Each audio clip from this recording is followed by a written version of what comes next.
Bangla medium ধারাবাহিকের নতুন পর্বে দেখা যায় যে লাইভ ভিডিওর মাধ্যমে অনন্যার দুর্নীতি তুলে ধরতে ইতিমধ্যেই কাজ শুরু করে দিয়েছে। অন্যদিকে অনন্যা কৃষকে বলছে, আজ আমি তোমাকে তোমার পাপার কাছে নিয়ে যাব।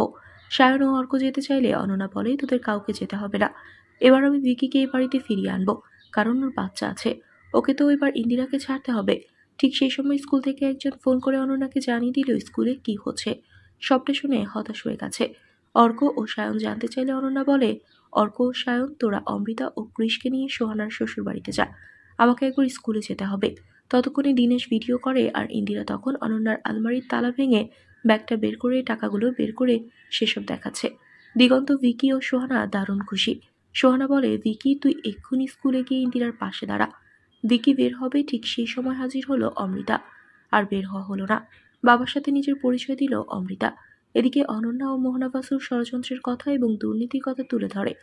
সেই সময় সেখানে পুলিশ অফিসার এবং নির্বাহী কর্মকর্তা চলে এসেছে অনন্যাও। অনন্যা জানতে চায়, আপনারা কারা?